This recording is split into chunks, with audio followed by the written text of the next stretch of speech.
Mic கொடுங்க. மாண்புமிகு எதிர்கட்சி தலைவர்.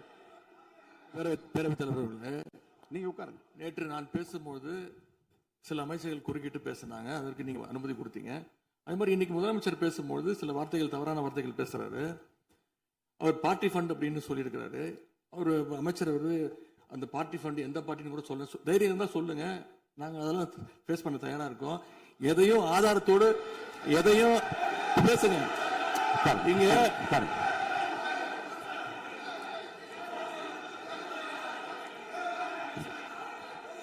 அது மாதிரி பேரவைத் தலைவர் அவர்களே, நேற்று நான் பேசி முடிஞ்சோடனே நீங்க அவை முடிஞ்சிருச்சுன்னு சொல்லிட்டீங்க. நாங்கெல்லாம் வீட்டுக்கு போயிட்டோம். வீட்டுக்கு போய் டிவி போட்டு பார்த்தா அங்க இன்னொரு அமைச்சர் இன்னும் பதில் சொல்லிட்டே இருந்திருக்கிறாரு. அதற்கெல்லாம் நாங்க இப்ப என்ன பதில் இது, என்ன மரபு இது? நீங்க இப்ப பேசிக்கிட்டே இருப்பீங்களா? நாங்க அதை பார்த்துக்கிட்டே இருக்கணுமா? அதே மாதிரி இன்னைக்கு முதலமைச்சர் அவர்கள் பேசும்போது நாங்களும் அமைதியா கேட்டுட்டு தான் இருந்தோம். ஆனா சில கருத்துக்கள் அவர் பேசும்போது அதை நாங்க அனுமதிக்க முடியாது. ஆதாரத்தோடு ஏதாவது பேசணும்னா, குற்றச்சாட்டுகள் சொல்லும் போது ஆதாரத்தோடு சொன்னீங்கன்னா அதை நாங்க ப்ரூவ் பண்றதுக்கு தயாராக இருக்கு. மாண்புமிகு உறுப்பினர் அவர்கள் இருங்க. நேற்று மாண்புமிகு எதிர்கட்சி தலைவர்கள் பேசியதும், மாண்புமிகு பொதுப்பணித்தலைவர்கள் பேசியதும் ஆதாரம் இல்லாமல் பேசக்கூடாது என்று நான் சொன்னேன். ஆய்வு செய்து நீக்கப்பட வேண்டியது நீக்கும் என்று சொன்னேன். இப்போது மாண்புமிகு முதல்வர் அவர்கள் பேசி முடிக்கட்டும். நீங்கள் கூறிய கருத்துப்படி அதில் ஆதாரங்கள் இல்லாத குறிப்பாக இருந்தால் அது நீக்குவதற்குரிய உரிமை எனக்கு இருக்கிறது. ஆய்வு செய்து நான் நடவடிக்கை எடுப்பேன். இப்போது மாண்புமிகு முதலமைச்சர் அவர்கள் பேசலாம். இந்த டாஸ்மாக் மாதிரியே பல டிபார்ட்மெண்ட்லயும், மறுபடியும் சொல்றேன், கட்சி நிதின்ற பேர்ல அடிச்ச கொள்ளைய ஒன்னா கவர்மெண்டோட கஜானாக்குள்ளேயே கொண்டு சேர்த்துக்கிட்டே இருக்கிறாங்க.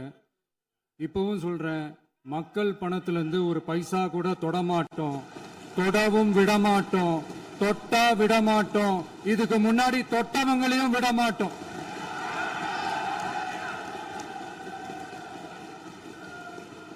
ஒவ்வொரு ஊழலா வெளியில வரும் போலே,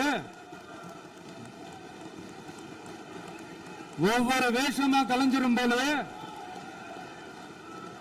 இங்க இருக்கிற நிறைய பேரு நடுங்கி போய்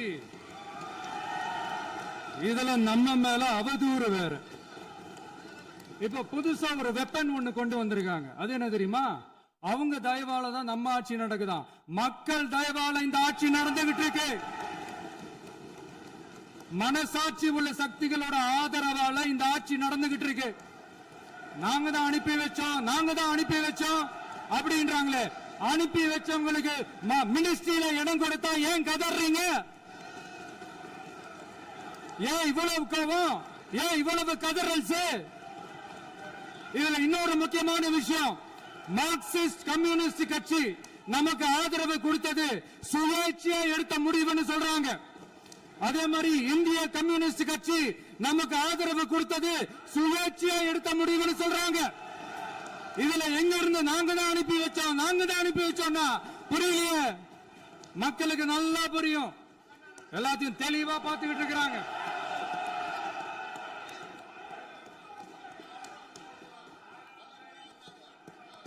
முதலமைச்சர் கண்டினியூ பண்ணலாம். மாண்புமிகு முதலமைச்சர்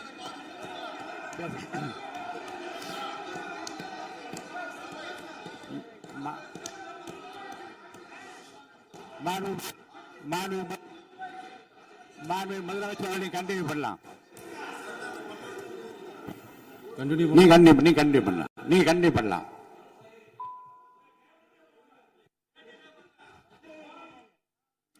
இந்த சமூக நீதி அரசுன்னு சொல்றவங்களை பார்த்து கேட்கிறேன், நம்ம பட்டியலின சகோதரர்களுக்கு எத்தனை அமைச்சர் பதவி கொடுத்தீங்கன்னு கொஞ்சம் சொல்ல முடியுமா?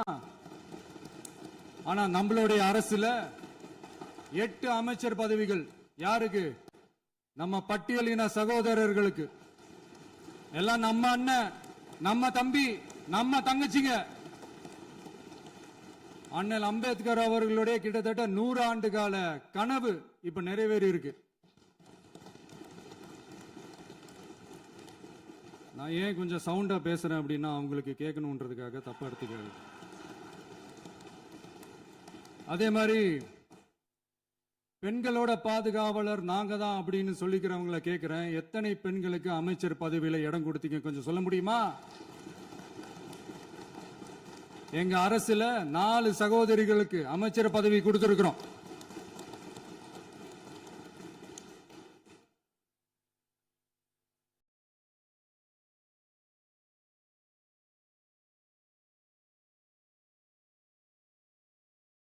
அதனால மக்களால் நிராகரிக்கப்பட்டு மக்களால் அகற்றப்பட்டவங்களுக்கு ஒன்னே ஒன்று சொல்லிக்கிறோம், தப்பே செய்ய மாட்டோம், ஊழலே செய்ய மாட்டோம், நேர்மையா தான் இருப்போம், நியாயமா தான் இருப்போம் அப்படின்னு சொல்றவங்களால மட்டும்தான் கூட்டணி ஆட்சி அமைக்க முன்வரும்.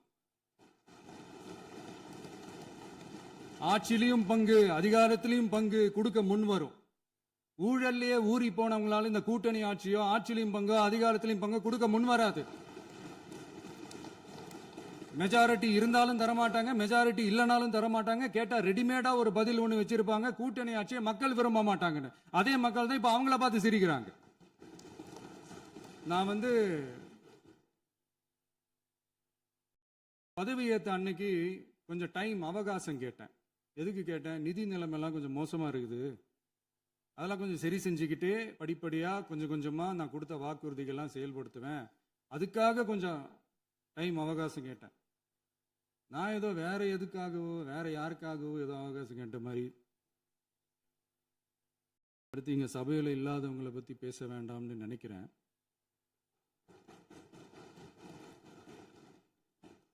இங்க நம்மளை பத்தி அவதூறு பரப்புறதோட மட்டும் இல்லாம இப்ப நம்ம மக்கள் மேலேயும் அவதூறு பரப்ப ஆரம்பிச்சிட்டாங்க. மக்கள் நமக்கு ஓட்டு போட்டது தப்பான், குடும்பம் குடும்பமா நமக்கு ஆதரிச்சது தப்பான். இது இப்போ இல்ல, நான் சொல்றது எம்ஜிஆர் அவர்கள் காலத்திலிருந்தே. அப்பவே அவர் ஜெயிச்சப்போ அதே மக்களை தப்பு தப்பா பேசுறது. மக்கள் என்ன பண்ணிட்டாங்க, எம்ஜிஆர் என்ன பண்ணிட்டாரு, எம்ஜிஆர் என்ன இது பண்ணிட்டாரு. 50 வருஷமா ஒரே டெக்னிக்கா.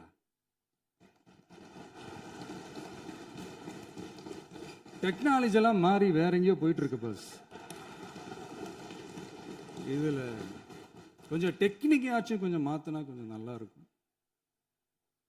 அதனால மக்களுக்கு யூஸ்ஃபுல்லா இருக்கிற மாதிரி இந்த ஆக்கப்பூர்வமான கருத்துக்களோ ஆக்கப்பூர்வமான யோசனைகளோ இருந்தா சொல்லுங்க, அதை நாங்க டெஃபரெண்டா எடுத்துக்கிறோம். ஆனா அதை விட்டுட்டு இந்த நக்கல் நையாண்டி சம்பந்தம் இல்லாத பேச்சு இதெல்லாம் பேசிட்டு அப்புறம் முதல்வர் பதில் சொல்லல, முதல்வருக்கு பதில் சொல்ல தெரியல அப்படின்னா அப்புறம் என்ன சோஃபா மாடல் ஆட்சியா? அது என்னன்னு புரியறதுக்கு எனக்கு ரொம்ப நாள் ஆச்சு. இந்த sofa set, table chair, teapoy, furniture பிசினஸ்லாம் வேற எங்கேயா வெளியில போய் பண்ண சொல்லுங்க. அப்படி அந்த பிசினஸ் தான் பண்ணணும்னா நிறைய பிசினஸ் பண்ற மாதிரி வெளியில போய் பண்ண சொல்லுங்க, இங்க சட்டசபைக்குள்ள வேணாம். அதனால ஆக்கப்பூர்வமான கருத்துக்கள் இருந்தா சொல்லுங்க, டெஃபினட்டா அது சரியா இருந்தா நாங்க ஏத்துக்கிறோம். எனக்கு ஒரு குட்டி கதை ஒன்று ஞாபகம் வருது, சொல்லாமா?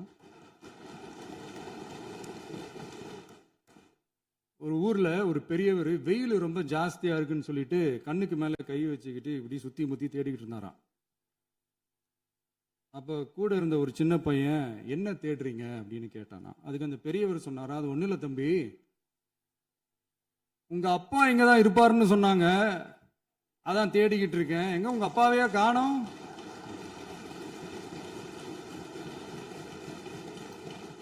இல்ல அந்த எங்களுக்கும் நக்கலா நையாண்டியா சம்பந்தம் இல்லாத குட்டி கதை இதெல்லாம் எங்களுக்கும் பேச தெரியும். அந்த கதையில பெரியவர் அப்படி சொன்னாராம், தப்பா எடுத்துக்காதீங்க. அந்த கதையில பெரியவர் அப்படி கேட்டாராம். அதனால யாரும் இங்க டென்ஷன் ஆக வேணாம். அதனால இன்னொரு இந்த என்னுடைய உரையை முடிக்கிறதுக்கு முன்னாடி போயிட்டாங்க, பேசலாமா? நிறைய உங்க கருத்துக்களை நீங்க முழுமையாக மன நிறைவோடு பேசலாம். டிவியில பார்ப்போம். சரி, அதான் 5 நிமிஷம் பேசுனதுக்கே கொலத்தூரி இந்த ஆட்டம் ஆயிடுச்சு. பேசுனா அப்புறம் என்ன பண்றது? கடைசியா நான் இந்த உரையை முடிக்கிறதுக்கு முன்னாடி ஒரு முக்கியமான ஒரு விஷயம் பத்தி சொல்லணும். ஆளுநர் உரை அன்னைக்கு இந்த தமிழ் தாய் வாழ்த்துக்கு அப்புறம் தேசிய கீதம் பாடினது தப்பு, தேசிய கீதம் 2 முறை பாடினது தப்பு, அப்படி ஒரு நிகழ்வு இதுக்கு முன்னாடி இந்த சட்டசபையில நடந்ததே கிடையாது. அந்த மரபே மாத்திட்டீங்க. இப்படி ஒரு ஒரு பெரிய ஒரு போர் மாதிரி எதிர்க்கட்சியை சார்ந்தவங்கலாம் சொன்னாங்க இல்லையா? அந்த மாநில உரிமை போராளிகளை, அந்த மரபு காக்கிற உரிமை போராளிகளை ஒரே ஒரு கேள்விதான் கேட்கணும். 2021 ஆகஸ்ட் 2 ஞாபகம் இருக்கா? Centenary celebration of Tamil Nadu legislature. அந்த ஃபங்க்ஷன்ல நம்ம முன்னாள் முதலமைச்சர் கருணாநிதி அவர்களோட கலைஞர் அவர்களுடைய கலைஞர் அவர்களுடைய புகைப்படத்தை மாண்புமிகு குடியரசுத் தலைவர் திறந்து வைக்கிற ஒரு ஃபங்க்ஷன். அந்த ஃபங்க்ஷன்ல national anthem followed by Tamil Thai Vazhthu அப்படின்னு அறிவிச்சது ஞாபகம் இருக்கா? அதாவது தேசிய கீதத்துக்கு அப்புறமா இரண்டாவது முறையா, நோட் திஸ் பாயிண்ட் மாண்புமிகு பேரவைத் தலைவர் அவர்களே, ப்ளீஸ் நோட் திஸ் பாயிண்ட். தேசிய கீதத்துக்கு அப்புறம் இரண்டாவது முறையாக தமிழ் தாய் வாழ்த்து பாடப்படும் அப்படின்னு சொன்னது ஞாபகம் இருக்கா? அதுவும் முத்தமிழ் அறிஞர் அப்படின்னு சொல்ற நம்ம கலைஞர் அவர்களுடைய அந்த புகைப்படம் வெளியிட்டு விழாவில் அவர் இருந்த இதே சபையில தமிழ இரண்டாவது இடத்துக்கு தள்ளினது யாருன்னு ஞாபகம் இருக்கா? அது மட்டும் இல்ல, அந்த தேசிய கீதத்தை நாட்டுப்பண் நேஷனல் ஆந்தம்னு சொல்லி அதே ஃபங்க்ஷன்ல கடைசியா ஃபங்க்ஷன் முடியும் போது செகண்ட் டைம் தேசிய கீதம் பாடினதும் ஞாபகம் இருக்கா? இதே அவையில் தான், அது அவை குறிப்பிலும் இருக்கிறது, இதே அவையில் தான் நடைபெற்றது. இந்த தக்க நேரத்தில் இந்த ஆதாரங்களை அளித்த மாண்பு முதல் அவர்களுக்கு நன்றியை தெரிவித்துக் கொள்கிறேன். டவுட் இருந்தா இந்த புக்கை பார்த்து தெரிஞ்சுக்கலாம். அதனால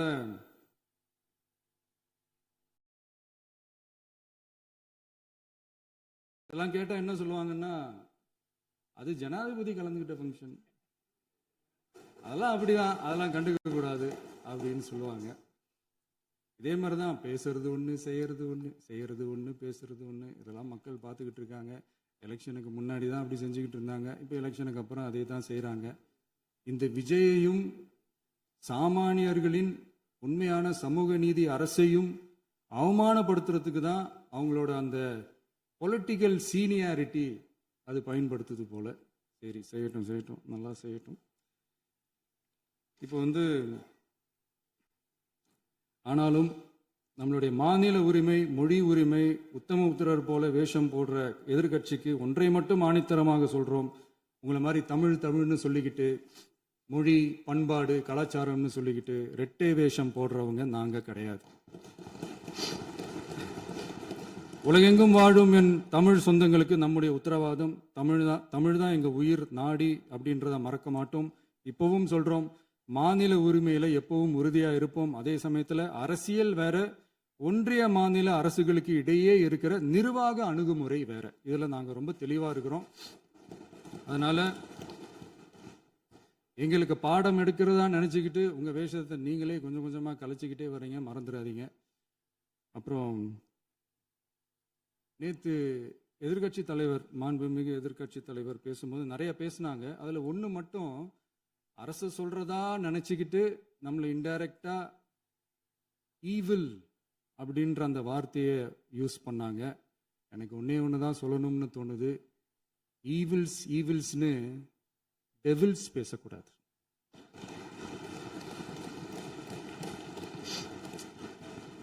அவங்க இருந்திருந்தா ஒரு ஆக்ஷன் பண்ணணும்னு எனக்கு தோணுச்சு. எல்லாரும் போயிட்டாங்க. பர்மிஷன் பண்ணலாமா? இப்பவும் பண்ணலாம், ஒன்றும் தப்பு இல்லை. சொல்லட்டுமா?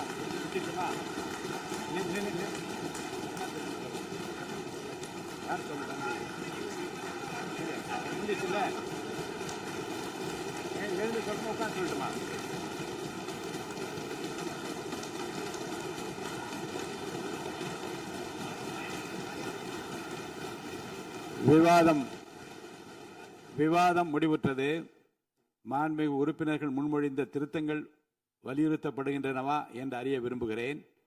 மாண்புமிகு உறுப்பினர்கள் முன்மொழிந்த திருத்தங்கள் அனைத்தும் பேரவையின் அனுமதியில் திரும்ப பெறப்படுகின்றன.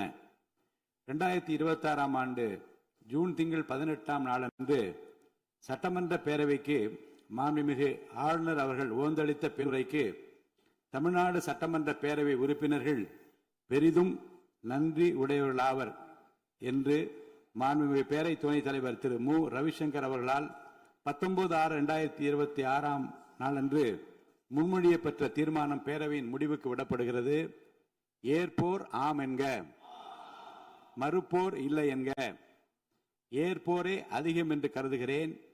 ஏற்போரே அதிகம். தீர்மானம் நிறைவேறியது. அரசினர் தீர்மானம். பேரவை மீண்டும் கூடும் நாள் குறிப்பிடப்படாமல் ஒத்திவைக்கப்பெறும் தீர்மானம் மாண்புமிகு பேரவை முன்னவர் அவர்கள். மாண்புமிகு பேரவைத் தலைவர் அவர்களே, பேரவை விதி 25(1) கீழ் 1 படி பேரவை மீண்டும் கூடும் நாள் குறிப்பிடப்பெறாமல் ஒத்திவைப்பு பெறலாம் எனும் தீர்மானத்தை மொழிகிறேன். மாண்புமிகு பேரவை முன்னவர் அவர்களின் தீர்மானம் பேரவையின் முடிவுக்கு விடப்படுகிறது. ஏற்போர் ஆம் என்க, மறுப்போர் இல்லை என்க. மறுப்போரே இல்லை என்று கருதுகிறேன். மறுப்போரே இல்லை. தீர்மானம் ஒருமனதாக நிறைவேறியது. பேரவை மீண்டும் கூடும் நாள் குறிப்பிடப்பெறாமல் ஒத்திவைக்கப்படுகிறது. வணக்கம்.